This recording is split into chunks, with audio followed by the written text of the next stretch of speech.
Hi, welcome to Living Well with Multiple Sclerosis. My name's Shona DaubÄ and I'm the community advisor for here in the Wairarapa. Now today I'm going to be talking with Laura Dempsey about the Overcoming Multiple Sclerosis program. Now I just wanted, in the interest of full disclosure, I wanted to say that I am also on the Overcoming Multiple Sclerosis program for my MS. But I thought it was more essential that you got someone other than me to talk about it. So I'm going to put Laura on.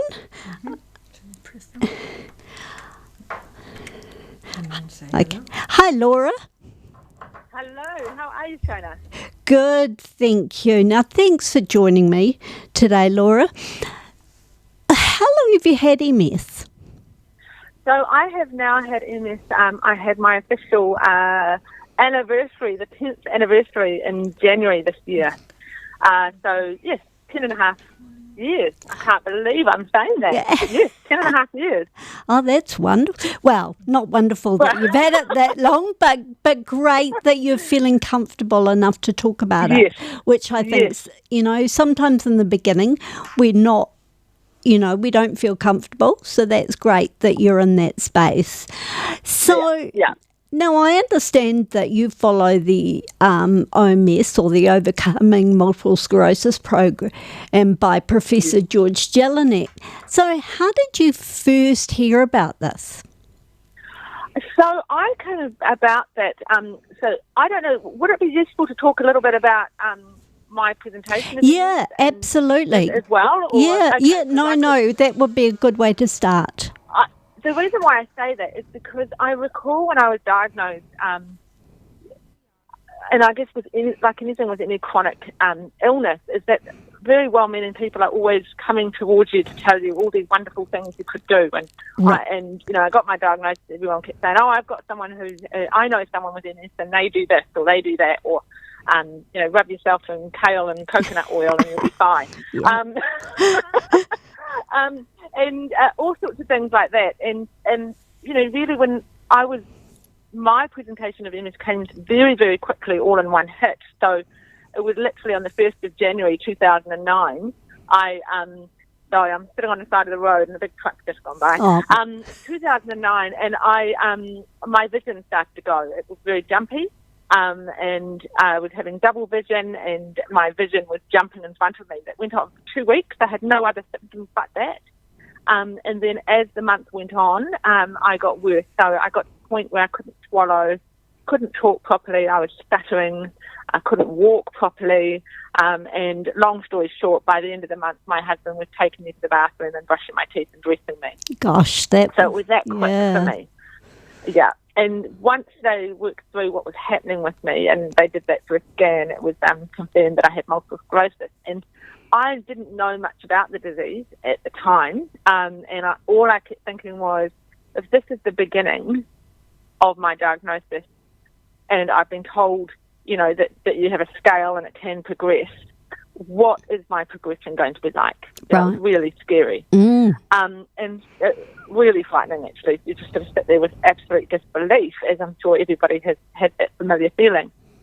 And so just going back to saying I can't believe it's 10 and a half years, because 10 and a half years I haven't got any worse, and that was more than I ever had hoped for. So, and in fact, I've got better, because of course that was a real flare, and I was in the mix of an absolute episode then, and didn't realise that when you have relapse remitting MS, you can get really bad, but then you can have a baseline that you get better again. And of course, I didn't know that at that stage.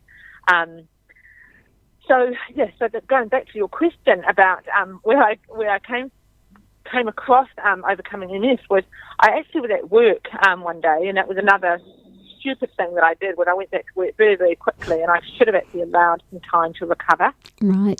But nonetheless, someone had told me about the fact that they had read an article in the Listener about a man called George Jelinek who had MS, and he developed this program, is what he said, and it was a very positive article, and he really said, you must have a read of it because it's such a positive article. And the first paragraph talks about the fact that He was diagnosed when he was 40. His mother had MS, and his mother committed suicide. And I thought, well, this isn't a particularly positive article so far. No.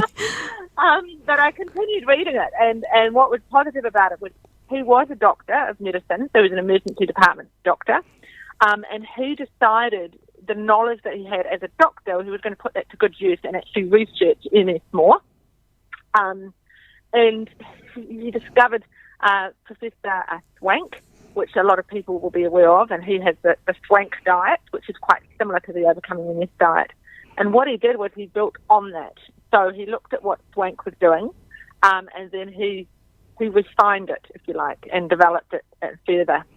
So that was when I first came across him. Yeah, and I was just blown away, because what I liked about him is, unlike some of the other programs or therapies that are out there where they claim to cure your MS, he doesn't claim to cure your MS. What he claims is to give you the tools to cope with your MS, and at the minimum, but at the best, to keep yourself as well as healthy and get you in a place where hopefully you will not have ongoing relapses. Right. I was reading his book before I came on the radio today, just to refresh my memory, and he uses the word recover, and which is an interesting, he's saying, that doesn't mean the damage that you already have is going to go away, but it's that being in probably control would probably be the best way to describe it. Yeah.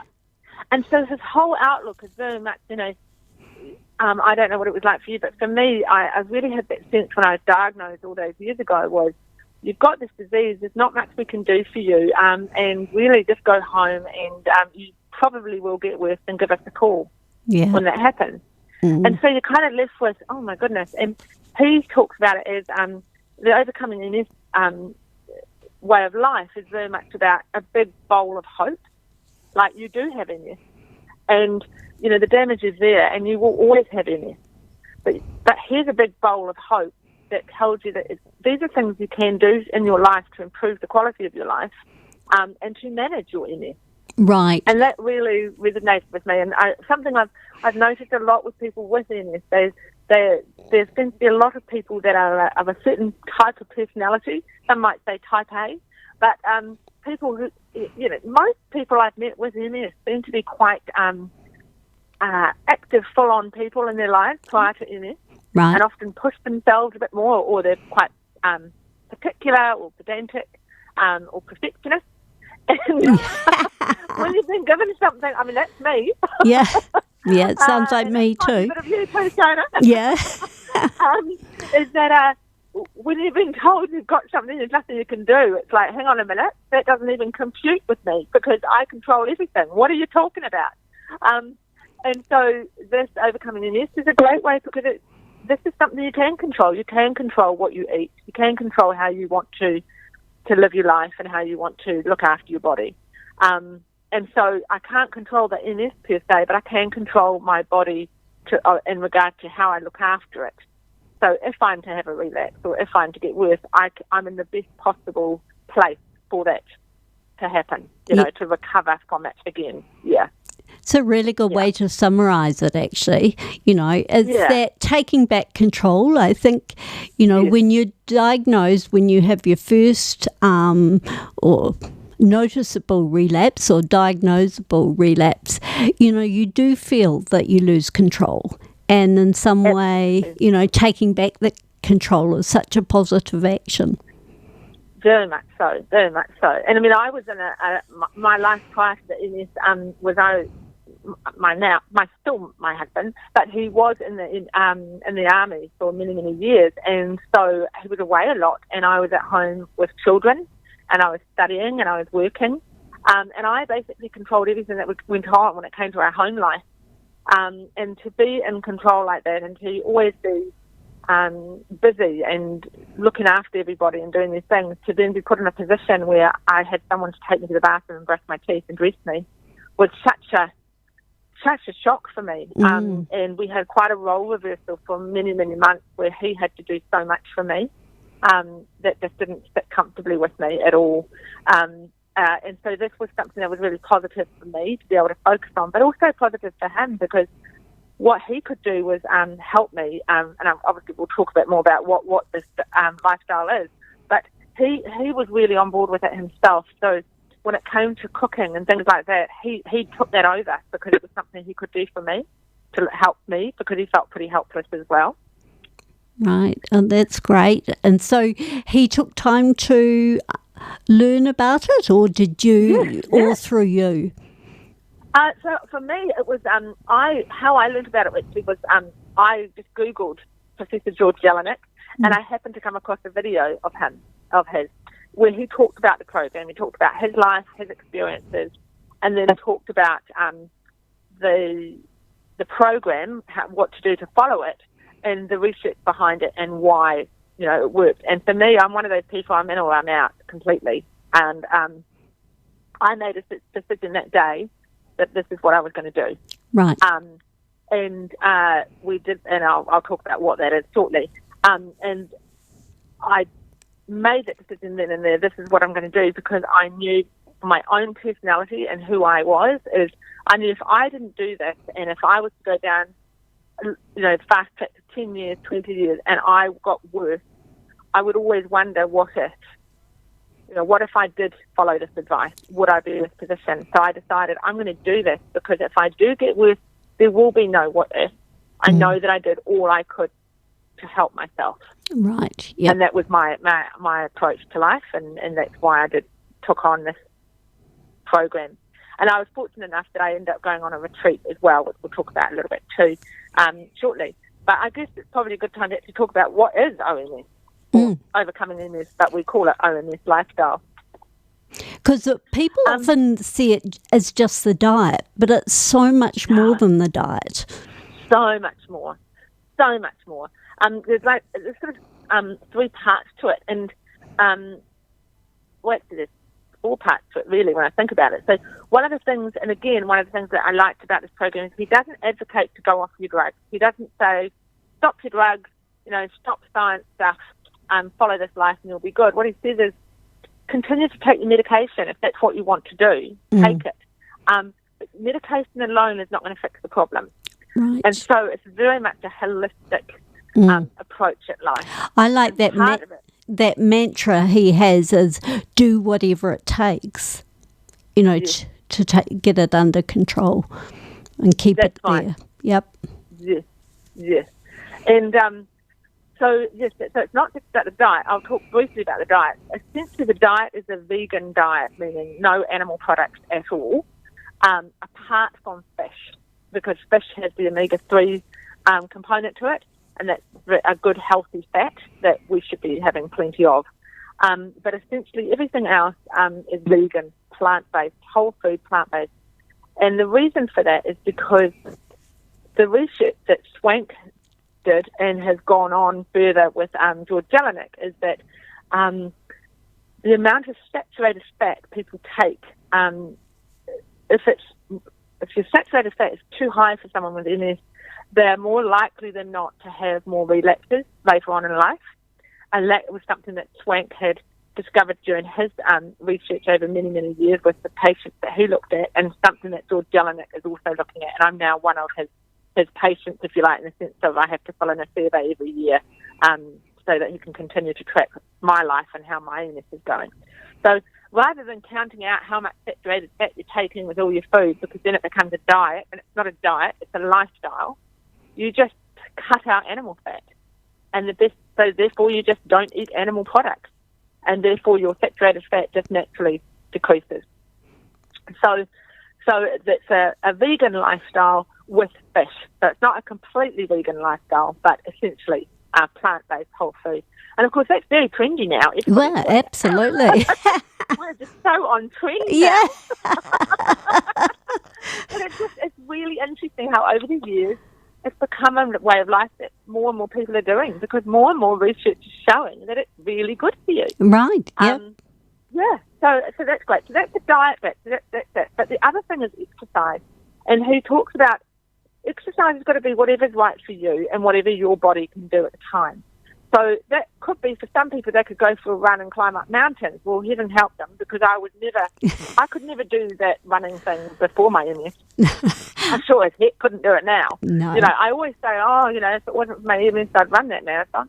No, I probably wouldn't. But anyway, it's a perfect excuse. But I do exercise. So I do a regular workout 3 times a week. It's just a short, sharp exercise I do for 15 minutes a day that I do at home, which is just to get the cardio going and a bit of weightlifting. And then lots of walking. Walking is a really good form of exercise, and swimming. But, you know, I say that I do this stuff, and yoga, of course, is, for me, yoga is my godsend, because it's a wonderful form of exercise for me. But to be very clear, I couldn't do any of that stuff when I was first diagnosed. It took me about 2 years to recover from that attack. Yeah. So all I could do was walk a very short distance. But that was exercise. That was exercise I could do, and that's what I did. Mm. So the exercise you do is what you can manage. And the other thing is, and if you can't do that, visualize yourself doing some exercise. Like, just visualize walking. Visualize all these great things, because it just keeps your brain in that positive mindset, if you like. And it has benefits, you know, the visualization. Benefits. Yeah. Totally. And this is something that George Jelinek said when I was on the retreat. He said, you know, there was research for people who had injured their legs, and they specifically told people to rest, but they told one group, close your eyes and visualize yourself walking, watching your foot move. Visualize that. You know, imagine what it feels like. And those people that did that recovered faster from the injuries than those that didn't. Wow. So that's quite an interesting thing. So exercise is really important, but mindful exercise is what that individual can cope with, because the last thing you want to do is push yourself to the point that your body falls apart, because it just can't do it. Right. Yep. So yeah. The other thing, which is that I'm not always so good at, is stress management, and that is just reducing stress out of your life. So that could be some people that have to reduce their hours at work. Some people might need to cut back on some of their voluntary work, taking negative people out of their life, all that sort of thing. Or when you know you're going through a stressful event, take some time out. So for some people it might be, I'm going to stop working for a week because I know I'm going, you know, got a lot of personal stuff going on right now, and that's going to affect me. Right, yep. You know, those sorts of things. And that's probably the hardest thing for me to get to do at times. Do you meditate? Meditate is the next thing. Oh, absolutely. So part of that stress management is meditation. Yeah. And that's sort of 20 minutes a day of just being still, really, and mindfulness practice. Right. So focusing on the breath is what I do. And I have to admit, when things are not going well for me, that's the first thing that drops off my plate. Yep. And it's the first thing that helps me the best. And that's probably why I love yoga so much, because yoga is also a form of meditation at times, because you're focusing on your breath and having to be aware of every move you make is in sync with your breath. So you're really mindful of everything that you do.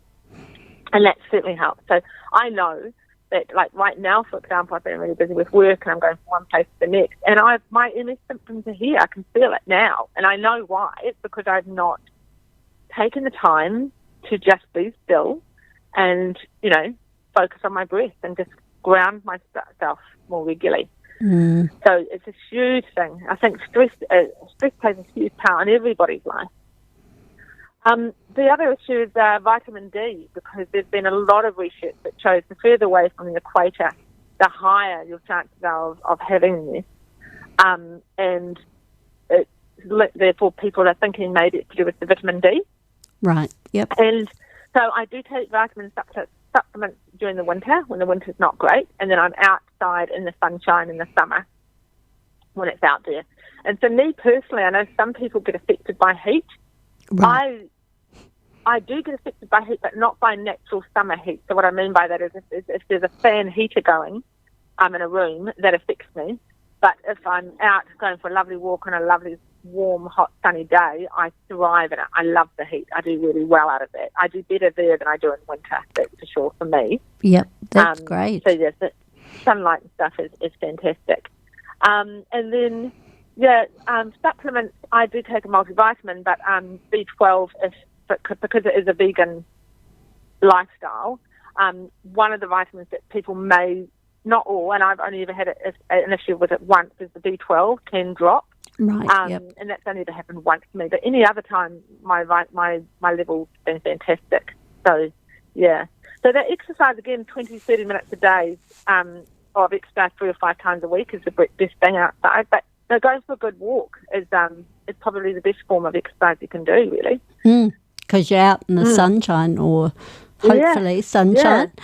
So, with your vitamin D, do you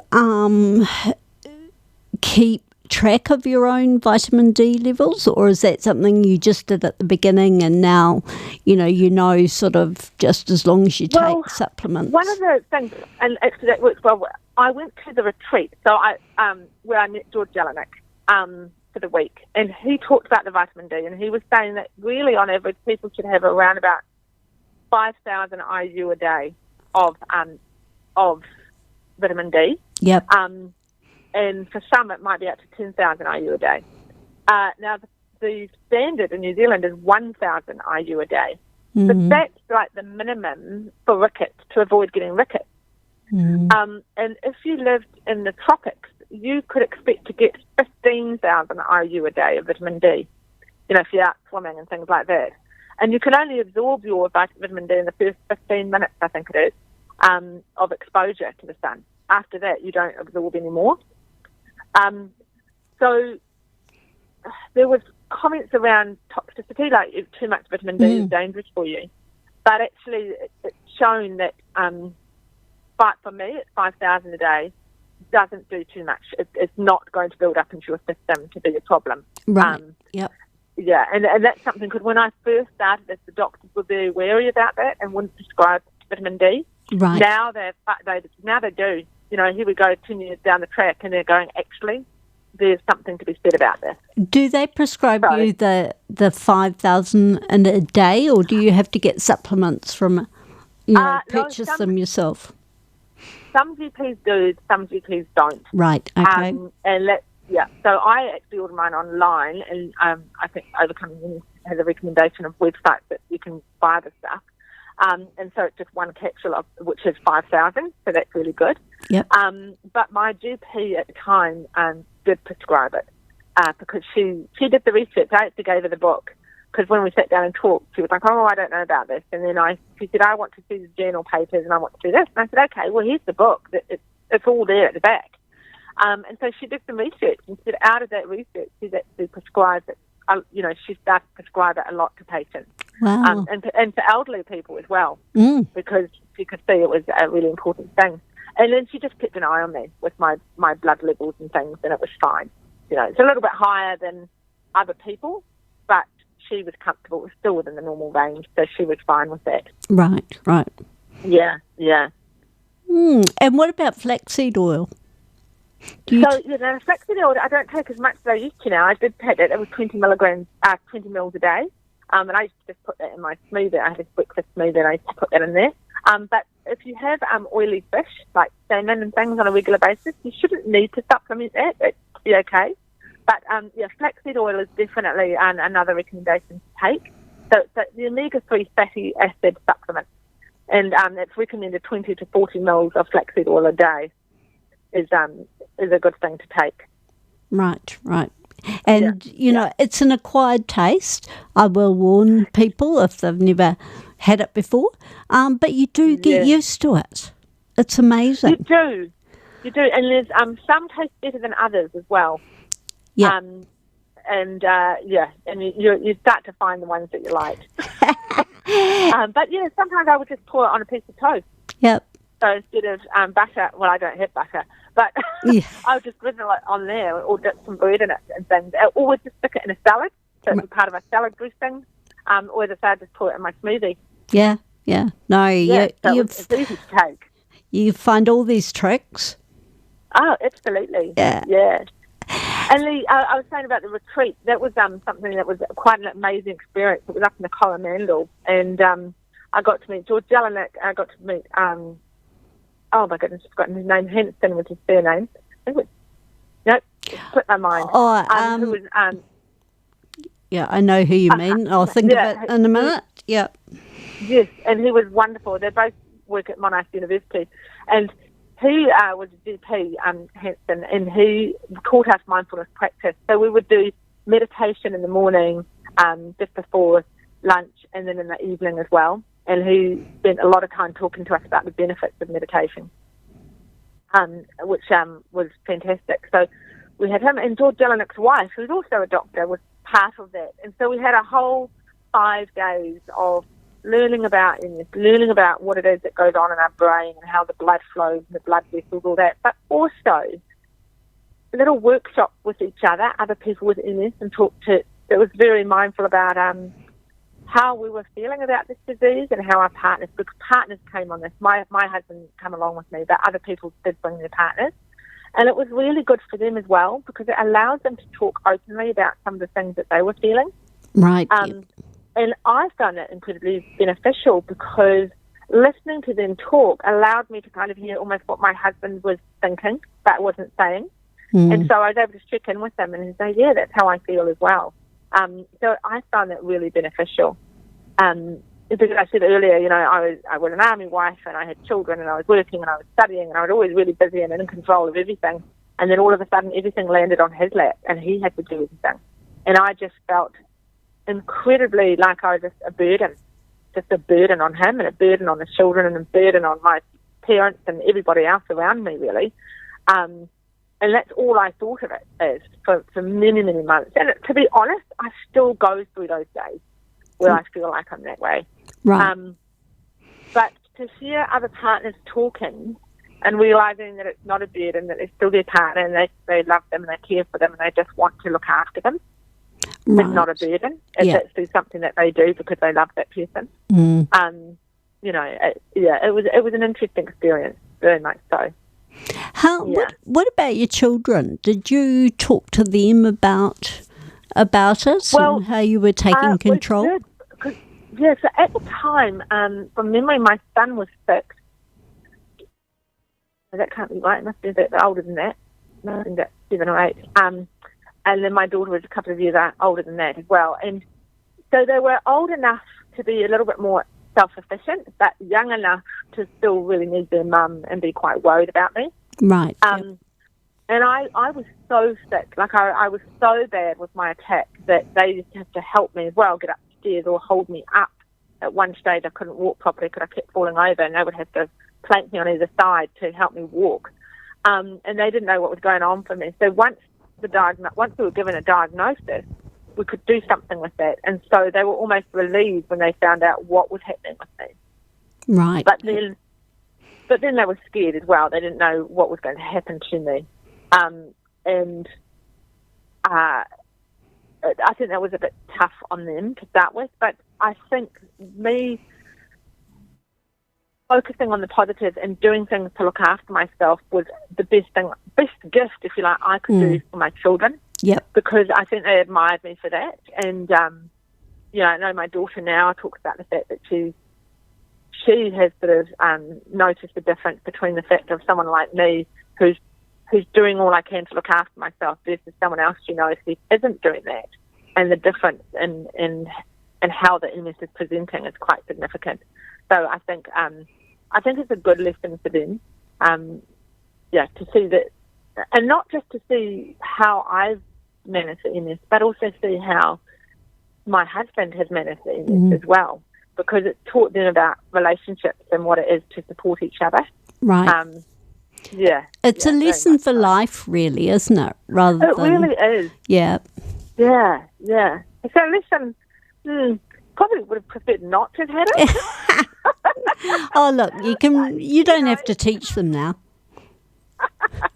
But I have to say, one of the things I have said to many people, though, is the irony of all of this is I'm fitter and healthier now than I ever was prior to my MS. I exercise, I eat well, I do all the right things that I probably wouldn't have done had I not had my MS. And the other issue, of course, was I had to stop working full time. I just couldn't because my fatigue was so bad. So I went to work part-time, and then eventually I ended up working for myself. So I now have my own little consultancy business. And I know I essentially work full-time now anyway, but I never would have done that prior to my MS. It wouldn't have never occurred to me to live my life in this way. And the benefit was I was actually able to work from home, which meant that my kids during their teenage years, where normally I probably would have been at work, I was home. So even though they didn't need me, I was home every day after school. You know, they walked in the door and they knew I was in the study working and I was around, which was, well, they may not have thought, they probably didn't see it as a blessing. They probably thought it was a pain in the neck. But for me, it was a blessing. It was a good thing to be able to do that because I wouldn't have done that. Well, I know I wouldn't have because I was on a very different path prior to my MS, very different. And I probably would have been very self-absorbed with a career and not so focused on family. You know, so in that regard, it's been a gift. I remember when I went on the retreat, you know, we had to do an exercise about what are the benefits of your MS. And I thought at the time, what a strange thing to ask. But actually, some of those life changes have been incredibly beneficial. Absolutely. And I remember when just before the night before I had to do my MRI scan, I sort of talking to my husband about, you know, what was wrong because I was stuttering at this point and I knew what I had was bad. And I said to him at that point, it's MS. And he said, don't be ridiculous. And I don't know why. I thought for quite some time that I had multiple sclerosis. I didn't even know anyone with multiple sclerosis. I didn't even know what it was. But something deep inside me told me that's what it was. And he sort of laughed it off. He said, no, you don't. Why would you have it? And I thought, why wouldn't I have it? You know, what makes me so special? And then I said to him, you know, if it's not that, it's a brain tumour. Because I knew something wasn't going on right in my head. And he sort of was a bit shocked by that. And when the scan results came through and they said, you know, we found these lesions, I was just sort of in shock, and then they said it's not cancer. I thought, oh, thank God for that. You know, all of a sudden it was like, it's MS. Oh, well, it's not cancer. And I'm not dying of cancer, so that's okay. Right. But, yep. You know, when you think of all the diagnoses you could have, it isn't so bad. Absolutely. You know, that's how I sort of looked at it. It could have been so much worse. And when you get a really bad diagnosis of something that's like, you are not going to survive this, you've only got a window of opportunity, haven't you, to enjoy the life you've got because you know you're not going to have it for long. With us, we've been given a diagnosis of enjoy the life you've got because you've got no flipping idea from one day to the next what your body's going to do and not do. So be grateful each day. But also, you're not going to die. No. From it. You know, it's you know, so that's also a blessing, very much so. And just having to remind myself to be grateful. It's funny just talking out loud because, you know, at this moment in time I've been a bit bad with my stress levels and lifestyle balance. But just reminding myself how bad I was to how good I am now. Right. Yep. And knowing, look, I don't know what tomorrow will bring, but I don't even know what the next half hour will bring because, you know, it's an unpredictable disease. But it's okay because I know I'm following this life and doing the best I can, and I trust my body enough now. I think this is a big thing. I didn't trust my body early on at all. I remember crossing the road and thinking I can't cross the road until I know the lights are red and that green man's there and I've got plenty of space because I don't know if my right leg is going to move with me. Right, yep. Yeah. You know, all those sorts of things. And I still have that, but, you know, I no longer sit downstairs like I used to. I hold on to a handrail and I take things slowly. But just been so grateful for my body. And that's the other thing that's been so lovely about the yoga is when I do things and we have to, the dreaded balancing poses. And I think, oh, no. But then I look around me and I see other people are struggling with their balance too when they're doing this. And they don't know I have MS. And I just think, well, I'm struggling because I have MS. What's your excuse? Right, yeah. But then when I do my balances, you know, some days I do it really, really well, and I'm like, wow, my body's on fire today. A good way. I don't mean fire in a bad way. Yeah. But, it's just interesting. I'm far more aware of what my body can and can't do, and far more aware of listening to what my body is telling me than I ever did before before I had MS. Do you see yourself, sort of perhaps going back to your children, do you see yourself, the decisions you've made, as being a bit of a role model for them?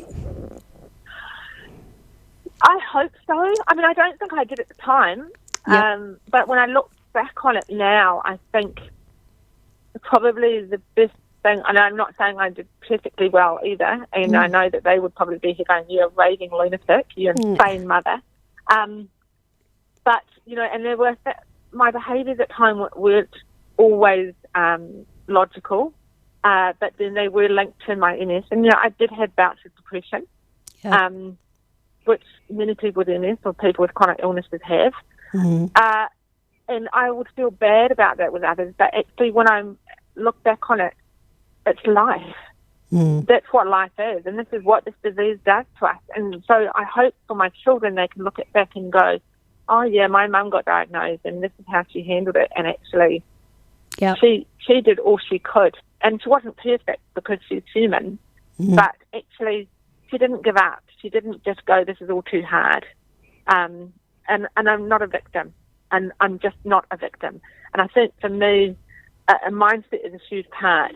But the attitude of the term MS sufferer, really, I don't like that at all. No. Because I'm not a sufferer. I have challenges, like many people, but I'm actually, I handle it in the way that I handle it, so therefore I'm not suffering. It's a victim word. For me, I see it as a victim word. I'm Laura, I'm a mum, I'm a professional, I'm a daughter, I'm a sister, I'm a friend, and I happen to have MS. Yeah. That's how I look at it. What about the concept of battling?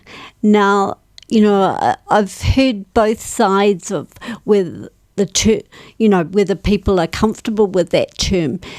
If you're having a battle, then surely that's a battle with yourself, as it's autoimmune, which would seem to me to be counterintuitive, that you're not battling your body, you're managing it. Exactly. You've got uniqueness about your body, and you have to work around it. And I agree. And also, battling sounds so exhausting, and it is exhausting. And then you have fatigue on top of it. It literally is exhausting. But it's fighting. You're fighting against yourself, and that just doesn't sort of resonate at all. It's accepting, but not victimizing and going, it's all too hard. Accepting, okay, this is tough, but I can manage it. I can work around that. I trust myself. I trust my body. I'm listening to my body to know how to handle this. And I do battle with myself sometimes, and I am being, like I said, at the moment I've been shocking with my work. I've got too much on, and I'm working long hours, and I'm rushing around and doing all these things. But it's not really a battle, it's just my stupidity. I've only got myself to blame for that. Right. I don't sit there and say, oh, no, poor me. It's like, no, not poor me at all. I was this stupid woman that hooked myself up to do so many things and that's right. not managing it properly. So it's, once again, not being the victim. Exactly. It's like, I brought this on myself. But also to remind myself I'm human, and that's okay. It's okay to have those days. It's like I say with depression and things like that, and I'm very open with that with my husband. We talk about that, and I said to him, some days I think I should be allowed to have what I call a duvet day, which is, I haven't had those for many, many months, but a day where you continue with your work and continue with your life when you're feeling more than just blue. I describe it like a big heavy cloak that you drag around, and then eventually it gets really exhausting, so then you just think, I'll just put it on me for a little bit, and that's just a little bit darker, and then eventually I'll just let that cloak smother me for a while. And I think it's easier to do that than to take it off right now. Because I don't want to drag it around, I'm just going to let it consume me. Right. But I'm only going to do that for a day or two. Like, it's almost like I tell myself, I allow myself to do that for a day or two, to wallow in self-pity. I say to my husband, let me wallow in self-pity. I need this. Yeah. And then I go, right, I've done that. That hasn't helped me anyway. Nothing has improved in my life whatsoever. Now I need to get this cloak off me and get on with it. And so it's almost like I allow myself a few days to feel that way, and then I tell myself, enough is enough. You've got to keep going. So, and that's where the OMS lifestyle has helped me, because it's that mindfulness practice. Today is one day, tomorrow is another day. And, you know, I have days that overwhelm me where I go to bed and I haven't had a good day and I'm not feeling good and I'm in a bit of pain and the fatigue is bad. And I think to myself, don't think of it like I used to in the early stages. Oh my God, this is going to feel like this forever. For the rest of my life, I'm going to feel this way. But no, I don't feel that way every day for the rest of my life. I have moments in time in my life where I feel that way. And that's all it is. And right now I might feel one way, but I know that's a moment in time, and tomorrow I'll feel differently. And that, yeah. Sorry, I was just going to say, it all comes down to you know, this not rewarding yourself for when you stay down, that you're accepting it, but you're not, you know, like the analogy would be, you know, you have chocolate. When you're feeling down, you'd eat a bar of chocolate and you wouldn't be any better, you wouldn't feel any better, but you had almost rewarded yourself for feeling down, whereas now you're just accepting it, that's part and parcel of it, and that's exactly it. A down day. Yeah. It's a down day. And I think it's to allow us to accept that we do have these times, and to accept that sometimes with our MS, because it does mess up our neurons and the messages from our brain to our body and our chemicals and stuff. It does. There's a reason for why we feel what we feel. It's not our fault. It is what it is. And I think that's the talk that I have to stop telling myself is, I shouldn't be feeling this way. I shouldn't do this. I shouldn't allow myself to do this. And it's like, why shouldn't I? It's not that I am going to allow myself to do this, and I am going to allow myself to do that, because it's okay to do that. Yep. Yeah, it's just changing that shift. So once you change your mindset around things, just changing the language really does help. And I guess that's why the MS sufferer gets, for me personally, I don't like using that word, because I'm not a sufferer. No. Not at all. Yeah. Going back to the retreat, what did, you know, and this is a completely a personal and non-professional question, but how did you find George Jelinek himself? You know, did you find him inspiring, or what was your... Very, very inspiring, and very... He had this lovely manner of it. He's a very steady person, like very calm, very, I wouldn't say laid back, not laid back, but he just has this approach that was practical.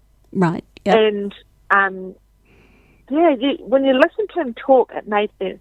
I used to refer to him as my guru, because he was someone that I really would listen to, and I'd read anything he wrote or listen to his podcast and stuff, because it really helped me. I don't do it so much now.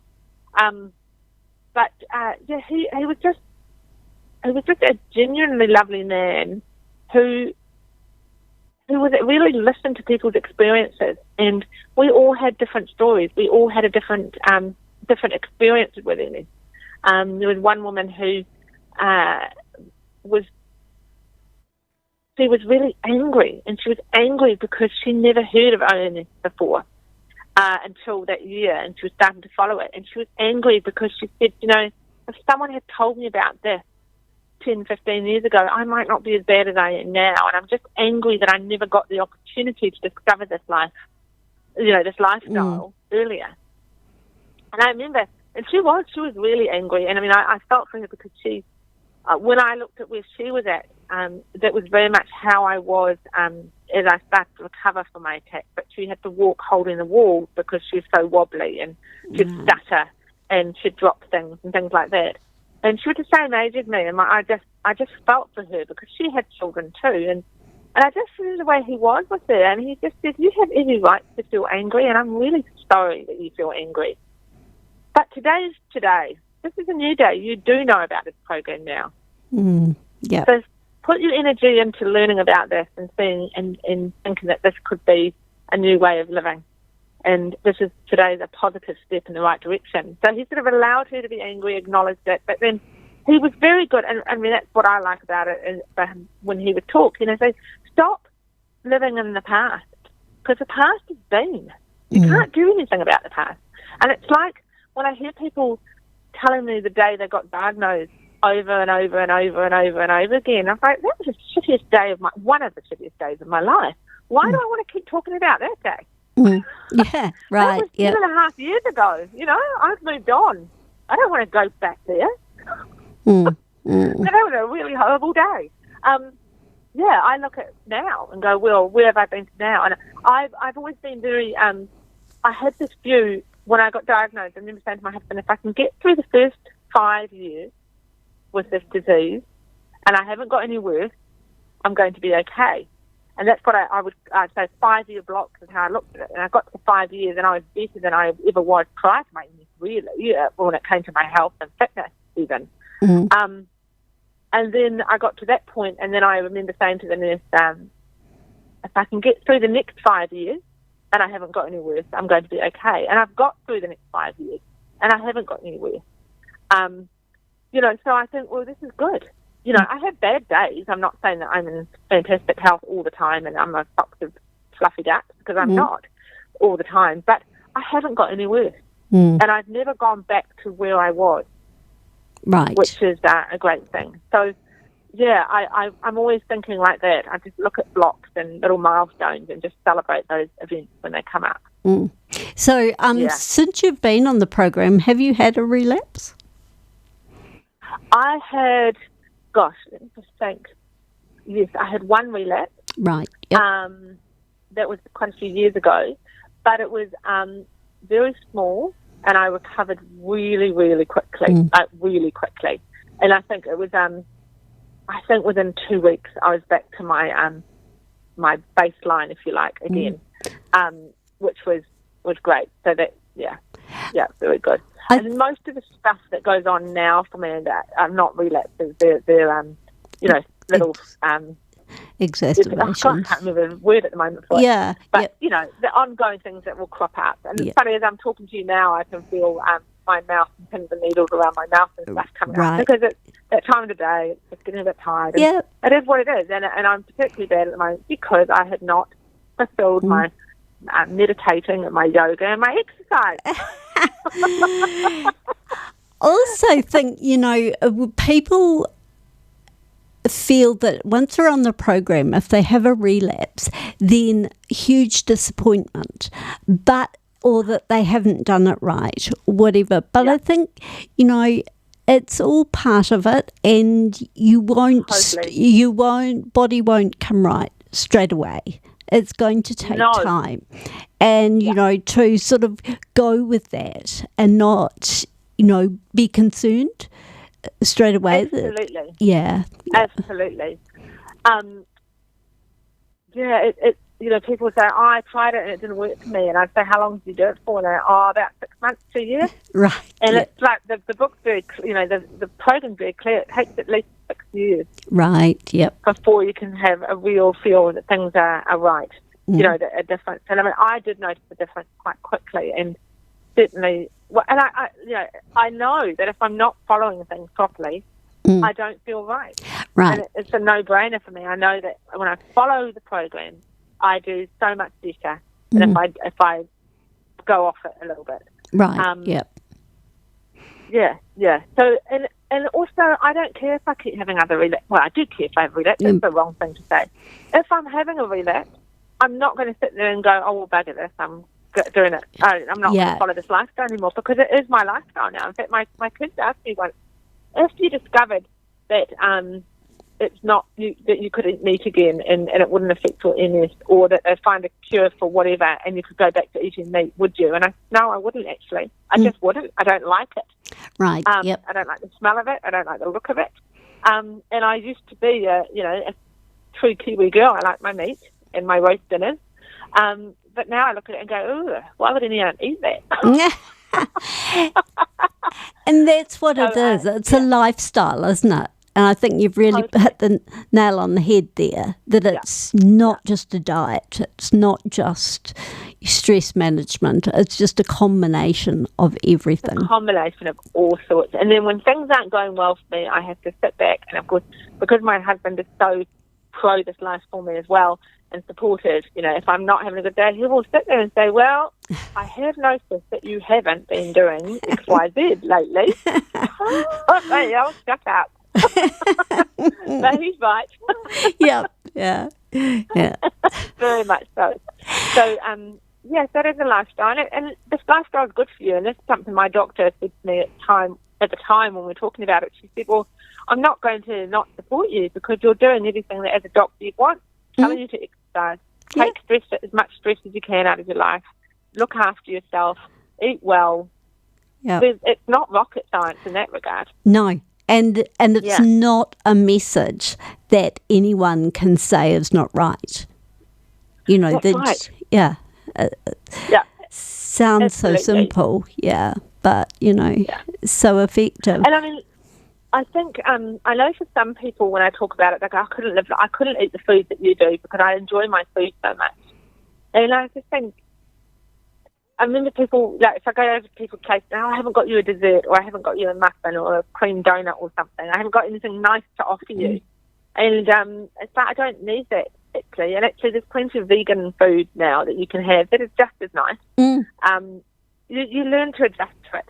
And I know someone told me once that they said, oh, did you phase into it? Like, did you eat meat 3 days a week? 3 days a week, or 1 day a week, and I thought no, because that's not my personality. I'm either in or I'm out. So I watched that video, and that night I decided that I'm never going to eat like that again. I am going to follow this. This is my lifestyle now. And and I haven't looked back. Are you frightened that if you make a concession one time that you're on the slippery slope? To doing away with things? So I didn't quite hear that. You mean? Well, say, for instance, you were in a scenario where you had to eat something that was not on the diet. Do you feel that's a slippery slope to giving the whole thing away, or is it, just a one-off, I can get through this? That's a one-off. It's funny. I was very strict on it at the start, so I would rather starve than not eat at all. But the problem is if I don't eat, my fatigue and my pins and needles and all my other MS symptoms come to the surface. I need food. So, but I have never eaten meat since the day I decided to follow this life. Right. So, so for me, it's the thing that I sometimes go off the wagon for, if you like, in regard to eating because I had no option, is the coconut. But the coconut is the one thing that is considered like an animal fat. Right. Yeah. So it's advised to take that out of your diet. Now, sometimes I've gone to people's places and they've given me a curry, vegan curry, which is lovely, but of course it's got coconut milk in it, and they didn't realise. Why would they realise that that's right. I don't have coconut? So I have occasionally done that because I didn't want to offend them. Yep. And that's quite interesting because I think there's a message there. Some people can do it and just sort of say, oh, no, I'm sorry, thank you for taking the time, but, I'm not going to eat this. And then people like you and I just couldn't offend. Well, I would feel that I would be offending the person if they went to so much effort. Exactly. And it's not like I'm going to die having it. No, that's right. But, and I think, well, a little bit's not going to be the end of the world because I'm not having it any other time. Right. So, it's not going to be the thing. But I've never gone out and bought myself a Danish pastry or even a Danish pastry that's offered. When people do things like that, that's when I say, look, I'm sorry, I don't. And I do get a bit of backlash from some people where they go, veganism, it's just a load of bollocks kind of attitude. But, I just say, look, I do it for health reasons. And I now do it also for animal welfare because through that I've become more aware of what goes on there as well, and the environment. But first and foremost was my health. And of course, once I tell them that I have MS, then they feel terrible. Oh, I'm so sorry. So no, don't worry about it. Yeah. Yeah, it's a really hard one, that one. And and that sort of brings me to disclosure, which is really not what we're talking about today, but I feel, you've pointed in the direction that I can ask this. Do you disclose that you have MS, or is this something you keep? I do. Yeah. I do. And the reason being is because sometimes my symptoms, people might question things, like sometimes I'll stumble, sometimes I'll start to stutter and lose my words. Right. Or sometimes I get some shakes, and I feel more comfortable that people are aware I have MS. Yep. Just so they know, or just in case something bizarre happens to me, But I mean, I don't do it like with everyone I meet. Like, Right. And I've got MS. But I will with certain people. Right. And yep. interesting enough, I'm in the world of HR. So I'm a workplace investigator, and I also am an HR practitioner, and I give advice on employment relations and things like that. And one of the things people question about with MS, they question me about whether or not they should disclose that they have MS to their employer, because for fear that they might not get shortlisted and things. And often I might say, look, if there's a medical form that says, do you have any medical condition that we should be aware of? If you don't want to disclose it at that point, just leave it blank. Don't lie. Just leave it blank. And then when you get shortlisted, then disclose it. Right. So when you're interviewed, because then they get to meet you and then they learn a bit more about it.